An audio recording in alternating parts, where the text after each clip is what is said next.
हाय guys, good evening. So ये वाले video में हम लोग बात करने वाले हैं कि द आइडियल बिजनेस मॉडल। मतलब एक्चुअली ये एक सवाल मुझसे आई गेस मिसेज आरती ने पूछी थी कुछ घंटों पहले। मेरे डीएम्स में आती है एंड शी सेड के सर जी, आपके अनुसार what is an ideal business model जिसमें मैं पैसा डाल सकता हूँ? Because there are so many models ना, so many sectors, so many sub category, so many sub sectors, तो कंफ्यूजन बन जाती है। तो उनका क्वेश्चन एकदम बहुत सिंपल था कि आप एकदम बता दो कि आपके अनुसार आइडियल बिजनेस मॉडल क्या है। ठीक है, देखो यहाँ पे तो बहुत सारी चीज़ें हैं, लेकिन मैं एक एक करके कवर करता हूँ। पहला definition of ideal business model मेरा तब होता है जब वो प्रोडक्ट मुझे बहुत अच्छा लगता है। ठीक है, मतलब यहाँ पे सोचो, अगर वो प्रोडक्ट कोई वेस्ट मैनेजमेंट में हो या ईपीसी, कोई अगर कॉन्ट्रैक्ट हो या कोई इंफ्रास्ट्रक्चर लिंक्ड हो, तो मेरे को प्रॉब्लम होता है कि ऐसे बिजनेस मॉडल्स को मैं ट्रैक नहीं कर पाता हूँ। मेरे बैकग्राउंड भी वहाँ कहीं पे था नहीं, और यहाँ पे क्या होता है ना, वो जो सारे B2B गवर्नमेंट का ऑर्डर बुक क्या हो रहा है, तो बहुत डिफिकल्ट होता है मेरे को ट्रैक करने में। तो इसीलिए क्या है ना, मेरा आइडियल बिजनेस मॉडल का डेफिनेशन का पहला पॉइंट ये है that I need to have good understanding of the business model, और मुझे वो प्रोडक्ट से प्यार होनी चाहिए। नाउ व्हेन आई से प्यार, आई मीन के not from an emotional perspective but from an understanding perspective. ठीक है, जैसे फॉर एग्जाम्पल मेरे लिए आइडियल बिजनेस मॉडल हो सकता है एक हॉस्पिटल। मेरे लिए आइडियल एक बिजनेस मॉडल हो सकता है एक ज्वेलरी कंपनी। एक आइडियल कंपनी हो सकता है एक एनबीएफसी। मतलब क्या, ये सारे बिजनेस मॉडल्स में जो भी प्रोडक्ट्स है, राइट, ये products are very easy to understand for me. मतलब आप मुझे रात को 3 बजे भी जगा दो और मुझे बोलो कि भाई बता दे एक एमएसएमई बेस्ड एनबीएफसी कैसे पैसे बनाते हैं, मैं आपको तुरंत बता के समझा दूंगा। मैं कोई बच्चे को एकदम सिंपल लैंग्वेज में, मतलब एकदम पूरे एकदम आराम से मैं समझा सकता हूँ। तो मेरा आइडियल बिजनेस मॉडल का पहला स्टेप यही है कि मैं दूसरों का सुन के या कहीं और पैसा बन रहा है वो देख के मैं छलांग नहीं लगाऊंगा कोई कंपनी में, unless and until I understand and I care about the product. ठीक है, so if I don't like the product, I won't invest in that business. ये मेरा पहला पॉइंट हो गया। बिकॉज एज आई सेड कि वरना मैं उसको ट्रैक नहीं कर पाऊंगा, या फिर मैं बोर हो जाऊंगा, या फिर मेरा वो पक्का आगे जाके एलोकेशन का प्रॉब्लम हो सकता है। दूसरा चीज क्या है, दूसरा चीज यही है कि once I understand the product and I have a liking towards the product, फिर मैं देखता हूँ कि वो बिजनेस स्केलेबल है कि नहीं। ठीक है, मतलब सिंस मैंने आपको यहाँ पे हॉस्पिटल का बात किया, मैं एक एग्जांपल लेके बात करता हूँ। ठीक है, एक कंपनी है जो कि ये आयुर्वेदिक ट्रीटमेंट करवाता है हमारे देश में। आयुर्वेदिक ट्रीटमेंट और आयुर्वेदिक होम्योपैथी, ये फिर ये नेचुरोपैथी का सारे ये मेडिसिन वगैरह बेचते हैं। कंपनी का नाम है जीना सीखो लाइफ केयर। ठीक है, बिजनेस मॉडल में नहीं जाएंगे, लेकिन यहाँ पे क्या है, यहाँ पे इनका बिजनेस मॉडल का स्केलेबिलिटी का बात कर रहा हूँ। तो अगर आपने इनका FY25 तक का डेटा देखे हो, ठीक है, I mean at the end of FY25 इनके पास कुछ 1600 बेड्स था, 1600 बेड्स। ठीक है, तो मैनेजमेंट ने क्या बोला कि इन FY26 जिस फिस्कल में अभी हम हैं, यहाँ पे बेड्स ऑलमोस्ट डबल होके 3000 के ऊपर चला जाएगा। ठीक है, एंड उन्होंने ये भी बताया कि 3-4 साल आगे, मतलब 3-4 साल गोइंग फॉरवर्ड, इनका नंबर ऑफ बेड्स हो जाएगा बिटवीन 8000 to 10,000। तो इसका क्या मतलब, इसका मतलब अगर आप बोल रहे हो कि FY25 में you have around 1600 beds, that means by FY29 to FY30, मतलब 4 से 5 साल बाद you can have 8000 to 10,000 beds. So इसका क्या मतलब, यही तो हुआ ना एक स्केलेबल मॉडल। मतलब 1600 से अगर मैं 8000 भी पकड़ लूँ, मतलब 5 गुना बेड्स इन 5x बेड्स हो जाएगा इन 5 ईयर्स। दैट मीन्स अगर मैं इसका कैलकुलेट करूँ तो that's a 40% compounder, correct, 40% compounder in terms of volumes, right. उसके साथ साथ अगर ये रेवेन्यू पर बेड को लेट्स से अगर 5 से 10% करके भी बढ़ा सकता है, तो ओवरऑल सेल्स ग्रोथ कितना हो सकता है कंपनी का, 50% CAGR से हो सकता है। Now I am not saying कि ये सिचुएशन पे आप सब कुछ छोड़ के जीना सीखो में पैसा डाल दो, लेकिन मैं बोल रहा हूँ कि ऐसे बिजनेसेस मुझे अच्छा लगता है। ऐसे बिजनेसेस में मैं पैसा डालता हूँ और इसको मैं ट्रैक करता हूँ। ऑफ कोर्स मेरा आगे जाके मेरा इस पर्टिकुलर कंपनी में पैसा और ऐड होगा कि नहीं होगा, वो डिपेंड करेगा इस कंपनी के एग्जीक्यूशन पावर पे, राइट। लेकिन ऐसे बिजनेसेस पे ही तो आपका इंटरेस्ट होना चाहिए ना आरती जी, जो बोल रहा है कि 1600 बेड से 5 साल में हमारे 8 से 10,000 का बेड्स बन जाएगा। अगर सोचो फॉर एग्जाम्पल आपने कोई ऐसे कंपनी को चुना आज, लेट से उसका मैनेजमेंट बोल रहा है कि हमारे को ग्रोथ नहीं हो रहा है, डिमांड का प्रॉब्लम आ रहा है, प्राइसिंग प्रेशर हो रहा है, केपेक्स हम नहीं कर पा रहे, तो वो कहाँ से आइडियल मॉडल हो गया? मतलब वो मॉडल तो स्ट्रगल कर रहा है। देखिए आरती जी, मैं आपको यही बता रहा हूँ, आपको सारे कंपनीज को पढ़ना पड़ेगा, लेकिन आइडियल मॉडल वो है कि जिसमें आप पैसे डालोगे और जिसमें आप पोजीशन को बिल्ड करते रहोगे उस कंपनी की, ऑफकोर्स एग्जीक्यूशन पावर देख देख के। लेकिन अगर कोई कंपनी में ग्रोथ ही नहीं है, या फॉर एग्जाम्पल वो जैसे जैसे ये जो सारी चीज़ें मैंने बताया कि अगर आप देख रहे हो कि उसका सेल्स गिरे जा रहे हैं, तो वो मेरा आइडियल मॉडल नहीं, उसको मैं ट्रैक करूंगा और ट्रैक कर करके उसको मैं छोड़ता रहूंगा अनलेस एंड अनटिल उस कंपनी में ग्रोथ वापस ना आए और इस तरीके का कोई बात ना करे जो जीना सीखो का मैनेजमेंट करता है, तो मैं उस पर क्यों इंटरेस्टेड होऊंगा? Bye the way, Jeena Sikho is just an example, ठीक है। ऐसे बहुत सारे एग्जाम्पल्स मैं आपको दे सकता हूँ। एक कंपनी है आदित्य विजन करके, ठीक है। आप देखोगे बिहार, यूपी और आपका झारखंड में आपका ये इलेक्ट्रॉनिक्स का रिटेलिंग करते हैं। तो वो भी वही किया, 1999 से बिहार से चालू हुआ, फिर झारखंड में गया और अभी तो वो पूरा यूपी में स्केल कर रहे हैं। तो गोइंग फॉरवर्ड कंपनी का जो 20, 25, 30% का जो ग्रोथ रेट आने वाला है वो पूरा यूपी मार्केट से आने वाला है। तो ऐसे कंपनीज अच्छा लगता है ना। फिर सोचो ना, आदित्य विजन का आपका एमपी, छत्तीसगढ़, बंगाल, इन सब में तो गया ही नहीं है। जीना सीखो का भी अभी सोचो ना, 1600 बेड्स है, से 2000 के आसपास का कुछ कुछ अराउंड बेड्स होगा, 10,000 का बात कर रहा है। और यही तो पॉइंट है। अगर मैं फिनेंशियल्स का भी बात करूं ना, तो वहां पे भी मैं देखूंगा ऐसे कोई फिनेंशियल्स है जिसका लेट से ब्रांच एक्सपेंशन का रेट इस 20, 25, 30% से बढ़ रहा है। ऑफ कोर्स मैं फिनेंशियल्स के एसेट क्वालिटी भी देखूंगा, मैं आरओई का डायरेक्शन भी देखूंगा, but I want that financial to scale ना। तो यहाँ पे क्या हुआ आरती जी, पहला पॉइंट है कि लाइक मुझे प्रोडक्ट लेवल अंडरस्टैंडिंग होनी चाहिए। वरना क्या है, वरना मैं दूसरों को कॉपी पेस्ट करके कोई स्टॉक खरीदूंगा सिर्फ नंबर्स देख के। मैं सिर्फ सेल्स ग्रोथ का नंबर्स देख के एक स्टॉक को नहीं खरीदता। पहले मैं देखता हूं कि प्रोडक्ट लेवल अंडरस्टैंडिंग मेरा हो रहा है कि नहीं। वो पहला पॉइंट है। दूसरा पॉइंट क्या बोला मैंने, वो स्केलेबल हो रहा है कि नहीं, ये जो जीना सीखो और ये आदित्य विजन का जो मैंने एग्जाम्पल दिया, ठीक है। तीसरा मैं ये देखना चाहता हूं कि लाइक जैसे मैंने बोला कि इनका एग्जीक्यूशन पावर क्या है। अब how do you know execution power? कोई भी तो आके कुछ भी गाइडेंस बोल के छोड़ सकता है ना। लेकिन हैविंग सेड दैट, जैसे for example I can tell you, चलो मैं बता ही देता हूँ। जीना सीखो मेरे पोर्टफोलियो में पिछले 1 साल के ऊपर से है। I think around 1 year, 1.5 years के बीच में होगा, ठीक है। This entire time I have been buying the stock on the way up. क्यों? Because the only thing is कि like the company is delivering what it is promising. Simple सा point है, ठीक है। तो ऐसे करके आपको फिर देखना पड़ेगा कि जो कंपनी बहुत अच्छा प्रॉमिस कर रहा है उसके आगे जाके उसको अच्छे से ट्रैक करो। और वहां अगर आप देख सकते हो कि उनका एग्जीक्यूशन पावर है, मींस जिस लेवल का ग्रोथ बताया था कि कंपनी लाएगा, उस लेवल का ग्रोथ ला पा रहा है इन द सब्सिक्वेंट क्वार्टर्स। और कॉन कॉल का माहौल भी बहुत अच्छा है, आरओई का नंबर ऊपर की तरफ जा रहा है। फिर आप देखोगे इनका कोई कॉन कॉल में कोई ऐसे प्रॉब्लम्स का बात नहीं कर रहा है, इकोनॉमी का प्रॉब्लम, इन्फ्लेशन का प्रॉब्लम, डिमांड सिनारियो का प्रॉब्लम, ठीक है। अगर वो लोग प्रॉब्लम का बात कर रहे हैं तो हमें उस स्टॉक में नहीं रहना है। We don't have to justify the economic problems and underperform in stocks. इस पर मैंने आज सुबह ही आई गेस एक वीडियो बनाया था। तो यहाँ पे मैं वही बोल रहा हूँ कि माहौल ही कुछ अलग होगा, माहौल बहुत बढ़िया होगा, केपेक्स कर रहा होगा, नया नया प्रोडक्ट्स लॉन्च कर रहा होगा, जिससे जिससे आगे जाके और भी ऑपरेटिंग लेवरेज मिलेगा और भी यहाँ पे तुम्हारे आरओसी का नंबर, आरओई का नंबर बढ़ेगा। तो ऐसे मॉडल्स हमें चाहिए ना, स्केलेबल मॉडल होनी चाहिए। और उसके साथ अगर तुमको एक ब्रांड मिलता है तो और भी बहुत बढ़िया बात है। तो डिस्ट्रीब्यूशन और भी सही हो जाता है जब तुम्हारा एक ब्रांड होता है, ठीक है। जैसे फॉर एग्जांपल अगर मैं जीना सीखो का ही बात करूँ, आप देखोगे उनका शुद्धि करके एक ब्रांड है जिसके अंडर वो ये सारे आयुर्वेदिक मेडिसिन वगैरह बेचते हैं, ठीक है। फिर उनका जो प्रोमोटर है मिस्टर आचार्य मनीष जी जो है, मनीष ग्रोवर जो उनका नाम है, वो खुद ही एक इन्फ्लुएंसर है। उनका बड़ा यूट्यूब चैनल है, इंस्टाग्राम में उनका अच्छा प्रेजेंस है, वो एक मोटिवेशनल स्पीकर भी है। So the man who is running the show at Jeena Sikho, he is in himself a personal brand. समझ में आ रहा है? तो इससे क्या होता है ना, wherever he goes people know him. उनका जो बड़े बड़े हॉस्पिटल्स खुल रहे हैं, या जो भी ये छोटे छोटे जो ये क्लिनिक्स खोल रहे हैं, या जो भी ये जो नया जो मेडिसिन लॉन्च कर रहे हैं, तो इससे क्या हो रहा है ना, इसको स्केल करने में और भी आसानी हो रहा है। बिकॉज एक तो चलो आयुर्वेदिक ट्रीटमेंट में बहुत लोग मतलब आ भी रहा है, बिकॉज इन अ वे के लाइक लोगों को वो फ्री, मतलब वो केमिकल फ्री दवाई चाहिए जो कि आयुर्वेदिक नेचुरल वे में जो रेमिशन होता है, तो वो भी चाहिए। एंड दूसरे साइड में क्या है, दूसरे साइड में वही है ना कि if you have a trusted बंदा at the top, then it's easy to scale the business, ठीक है। तो देखो यहाँ पे मैं जीना सीखो का सिर्फ एक एग्जाम्पल लेके बात कर रहा हूँ, वरना आरती जी आपको समझ में नहीं आएगा ना। तो ये हो गया एक और पॉइंट, ब्रांड हो गया, स्केलेबिलिटी हो गया, प्रोडक्ट लेवल अंडरस्टैंडिंग भी हो गया। Because Ayurvedic products and medicine ना समझने में क्या है, वेरी वेरी सिंपल है।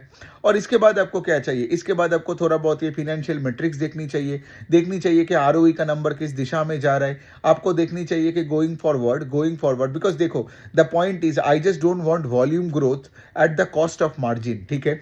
मतलब ऐसा नहीं होना चाहिए कि आप यहाँ पे डिस्काउंट दे दे के आप अपना सेल्स को ग्रो कर रहे हो, मतलब क्या, फिर आपका बॉटम लाइन में ग्रोथ नहीं आएगा, आपका ईपीएस धक्का खाएगा, तो वैसा नहीं चाहिए। तो यहाँ पे भी अगर आप देखोगे जीना सीखो का, मैं इसका एग्जाम्पल में वापस आता हूँ, आप देखोगे ये लोग जो सेक्सुअल वेलनेस हो, फिर आपका ये जो लीवर का ट्रीटमेंट के लिए हो, फिर उसके साथ साथ जो भी नया नया जो ये प्रोडक्ट्स पे काम कर रहे हैं, जो भी ये नया नया हेल्थ प्रोडक्ट्स लॉन्च कर रहे हैं, आप देखोगे ये सारी चीज़ें हैं आपका हायर मार्जिन प्रोडक्ट्स, ठीक है। तो ये भी आपको देखना पड़ेगा कि like you need high sales growth and you need good operating leverage, है ना। तो ये हो गया बात, एंड बस बाकी तो आपको सिर्फ एग्जीक्यूशन पे डिपेंड करना पड़ेगा, राइट। हाँ, देन लास्ट में आता है वो वैल्यूएशन का बात। Then again having said that, एक बात मैं आपको बोल सकता हूँ, अगर कोई कंपनी इस तरीके से 40, 50, 60% से अपने सेल्स को ग्रो करे और उसको ऑपरेटिंग लेवरेज मिले, जो ऐसे बता रहे कि उसका जो जो वॉल्यूम्स वो 5 साल में 5x हो जाएगा, ठीक है, एंड उसके बाद इतना माहौल अच्छा है, मतलब if you look at the entire hospital space, I know this company is into the space of Ayurvedic treatment, ठीक है, they are not into all this multi specialty oncology, वो सब में नहीं है, जस्ट लाइक आपका ये मैक्स हॉस्पिटल और यथार्थ हॉस्पिटल है। लेकिन हैविंग सेड दैट, आप देखोगे इंडिया में कितने ही ऐसे हॉस्पिटल्स है या कितने ऐसे आपका ये वेलनेस ट्रीटमेंट सेंटर्स है जो 50% से ग्रो कर भी रहा है, और 50% मतलब 50% CAGR से सेल्स ग्रोथ का दावा रखता है in the next 3, 4, 5 years.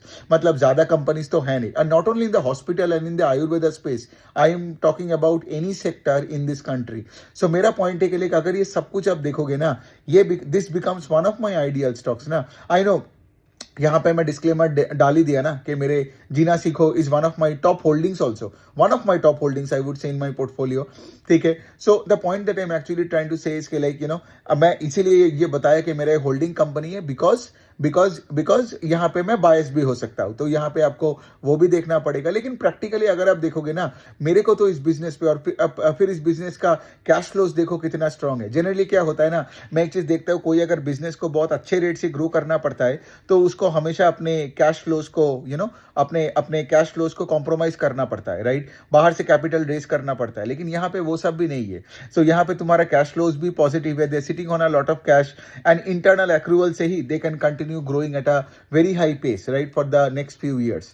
So मेरा पॉइंट है कि ये सारे कंपनीज मेरे को आइडियल लगता है। मेरे पोर्टफोलियो में कुछ ऐसा 32 नेम्स है आरती जी, और मुझे लगता है ये सारे कंपनीज आइडियल है। ऑफ कोर्स सब में ग्रोथ रेट अलग है, सबका सेगमेंट्स अलग है, लेकिन मुझे हमेशा ऐसे बिजनेसेस अच्छा लगता है जिनका एक ब्रांड हो, जो स्केल कर रहा हो, मैनेजमेंट का एक अच्छा नाम हो, एंड ऑफ कोर्स उसके साथ साथ सारे financial metrics are improving over a period of time. And then जो लास्ट में आता है वही है कि लाइक तुमने जो भी बोल रहे हो, राइट। अब देखिए पॉइंट क्या है लास्ट में, आरती जी एक बात बता दूं, जितना भी मैं अपना ये आइडियल बिजनेस की कैटेगरी में जीना सीखो के नाम लाऊं, या मैं किसी का भी नाम लाऊं, मैं कल्याण ज्वेलर्स का नाम लाऊं, मैं किसी का भी नाम लाऊं, it doesn't matter. All that I am trying to say is के like you can find your ideal business but you do not defend that business, understand this.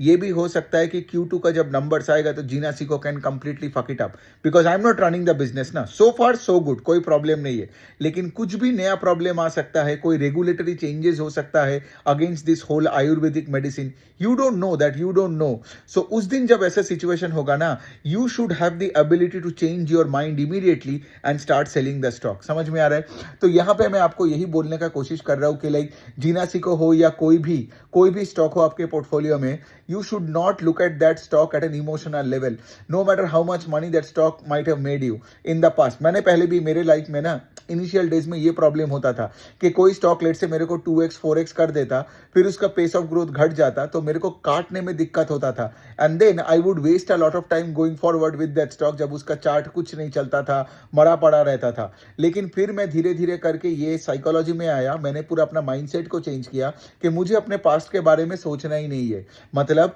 Past में मुझे कोई स्टॉक ने जितना भी रिटर्न दिए हो, अगर उसका गोइंग फॉरवर्ड अगर उसका एग्जीक्यूशन खराब हो जाता है, मैनेजमेंट गाइडेंस घटा देता है, तो मुझे भी उस स्टॉक से पोजीशन को काटना पड़ेगा, बिकॉज रियलिटी को नहीं पता है कि मेरा बाई प्राइस क्या था या फिर मैंने कितना प्रॉफिट्स कमाया। समझ में आ रहा है? So when you talk about Rajesh, tell me about your ideal stock, I am talking to you about my ideal stock जो कि आज है। बट यू नेवर नो कि कल सुबह उठ के अगर जीना सीखोगे कोई एक ऐसा डॉक्यूमेंट आएगा, लेट से कोई अगर ईडी रेड हो गया तो I mean of course I hope ना हो और ये जर्नी चलता रहे, बिकॉज किसको चर्न करने में उतना मजा आता है, किसी को चर्न करने में मजा नहीं आता है। I talk about churning because I have to do it, because reality मेरे अनुसार नहीं चलता है, कंपनीज मैं नहीं चला रहा हूँ। So as a result of, but then having said that I don't want to churn, I want to sit on Jeena Sikho for the next 5, 7, 10 years and make 100 bagger on the stock. But having said that, मेरे अनुसार दुनिया नहीं चलता है ना। और मैं तो सिर्फ फिंगर्स क्रॉस करके उम्मीद कर सकता हूँ कि all the stocks in my portfolio can keep on performing well without me having to even tinker with those stocks, मतलब मुझे बेचना ना पड़े किसी से। सो एनी विच वे, तो यही हो गया मेरा पॉइंट, यही है कि लाइक आइडियल स्टॉक आज मेरे को आप जब पूछ रहे हो तो मैंने एक कंपनी का अपने पोर्टफोलियो का उठा के एग्जाम्पल लेके दिया जो कि आज का मेरा ideal, one of my ideal stocks है, राइट। लेकिन हैविंग सेड दैट, वही दुनिया बदल गया तो मुझे भी उसके अनुसार बदलना पड़ेगा। सो मेक श्योर ये आपके कोई परिवार वाला नहीं है जिसके साथ आपको बुरे टाइम में रहना पड़ेगा। हर स्टॉक को मैं सिर्फ एक व्हीकल की तरह देखता हूँ, just to make me more money in life, that is the whole game here, ठीक है। मतलब मेरे को कोई फर्क नहीं पड़ता है कि वो जीना सीखो हो या जीना ना सीखो हो, मुझे I don't just give a fuck about anything. All that I'm trying to say is कि like as long as the company keeps deserving my capital, I will build my positions on it. Stock भी ऊपर जाएगा, मैं और खरीदता रहूंगा और wealth build करता रहूंगा। सो यही हो गया बात। I know Aarti ji, like 16 minute का यहाँ पे हो गया, बट आई फील के like okay, your definition of an ideal business can be different, but make sure that you have good product level understanding, you like the product, and दूसरे side में it has to have a brand, it has to have a distribution, scalability अच्छी होनी चाहिए, guidance अच्छी होनी चाहिए, fundamentals better होनी चाहिए, ROE ऊपर की तरफ जानी चाहिए, management guidance में कोई रोना धोना नहीं होनी चाहिए। तब अगर होता है तो आज के लिए आपका वो कंपनी बनेगा आपका आइडियल बिजनेस मॉडल, जो कि मेरा आइडियल बिजनेस मॉडल है। You can choose any government led model. आपको अगर solar, EPC, railways, waste management ये सब में इंटरेस्ट है तो आपको वहां पे कभी आइडियल मॉडल मिल सकता है। लेकिन आप अगर मुझे कोई वेस्ट मैनेजमेंट का कंपनी और ये ईपीसी कंपनीज दोगे ना, I would literally like say no to that model in itself. मतलब आई कैन बिल्ड पोजिशन ना, but the point is I don't think I will be able to take my position आप। मुझे interest ही नहीं है वो सब solar और wind और ईवी और उसके चक्कर में, बिकॉज आई फील के लाइक मेरे एरिया ऑफ कॉम्पिटेंस में बहुत सारे कंपनीज है, उसी में बहुत पैसा मैं छाप सकता हूँ और मैं छापा भी हूँ इतने 8-9 सालों में। All that I'm trying to say is कि like I don't have to like enter into every party. I don't have to go and make money just because every influencer is telling me कि यहाँ पे पैसा बन सकता है, ठीक है। तो यहाँ पे आपका ऑथेंटिसिटी, आपका जेन्युइन क्यूरियोसिटी होना बहुत इंपॉर्टेंट है, because if you don't understand the product well ना, कल कंपनी में कोई गड़बड़ होगा तो क्या होगा ना, आप स्टॉक को सही टाइम पे बेच नहीं पाओगे। तो खेल अल्टीमेटली एक्टिव इन्वेस्टिंग का होता ही है बेचने का। खरीद तो कोई भी सकता है, कोई भी कहानी बोल के ना, लेकिन अगर आपने टाइमली नहीं बेच पाए तो you can actually under perform the index for a long period of time also. जैसे लोग ये सब पेंट स्टॉक्स लेके पकड़ा हुआ है और बैठ के रो रहा है, तो वही वाला पॉइंट है। तो आई होप आरती जी आपको ये समझ में आया, and I hope this video added value to you. By the way you guys, कल रात को 8 बजे से, I think we have around 24 hours left है, अभी तो 8 बज रहा है ये वीडियो जब मैं बना रहा हूँ। सो बेसिकली 24 घंटे के बाद से ये जो तीनों का जो वर्कशॉप्स है, investment checklist workshop, portfolio analysis workshop और फाइनेंशियल सेक्टर वर्कशॉप, तीनों का प्राइस हाइक होने वाला है। इन्वेस्टमेंट चेकलिस्ट वर्कशॉप जो 3000 का था प्लस जीएसटी, अभी वो 5000 का हो जाएगा plus GST. I really feel the product deserves a much higher price than even at 5000, लेकिन फिर भी मुझे लगा कि डायरेक्ट 5000, 3 से 5000 करने से पहले आपको मैं 1 से 2 दिन का मोहलत दे दूं। तो अभी भी आपके पास 24 घंटे है। इन्वेस्टमेंट चेकलिस्ट वर्कशॉप का मैं डिटेल्स आपको दे दूंगा नीचे, बिकॉज यही तो पॉइंट है जो आरती जी का सवाल है ना। इवन आरती जी, आपने I am pretty sure investment checklist workshop नहीं लिए हो, वरना आपको अपना आइडियल बिजनेस का लिस्ट ऑलरेडी मिल चुका होता और आप ऑलरेडी पैसा डाल भी चुके होते आफ्टर द Q1 का earning season. So make sure that you do it the right way, how to read corporate documents, how to have that investing framework, how to find a list of ideal businesses, how to chase earnings growth momentum in the market, और अगर ये सब करके आपको एक अच्छा portfolio बनानी है, then I will give the details, मतलब ये जो लिंक है, रजिस्ट्रेशन लिंक है for the investment checklist workshop, वो मैं कमेंट सेक्शन में डाल दूंगा, both on my YouTube, Twitter as well as on my LinkedIn का चैनल, ठीक है। तो आप ये ले लो, रिकॉर्डेड सेशन देखने के बाद आई कैन गारंटी, 100% गारंटी के साथ, ये 100% एक एक्शनेबल मॉडल है। कल सुबह अगर आप आज रात को लेके आज रात को ही देख लेते हो ना, तो कल सुबह से उठ के I can guarantee you can track any business on your own. आपको कोई डिग्री की जरूरत नहीं है, you can come from any background. So starting से लेके हैंड होल्ड करके I have showed the entire process of equity research, कैसे करते हैं प्रैक्टिकली और कैसे पैसे बनाते हैं in the Indian stock market. So वही वाला पॉइंट है। चलिए, आई होप आपको ये वीडियो अच्छा लगा। और भी बहुत सारे क्वेरीज है, मैं तो धीरे धीरे करके लेता रहता हूँ। आई गेस कल वाला वीडियो में मैं बाकी के क्वेरीज ले लूंगा। Thank you so much.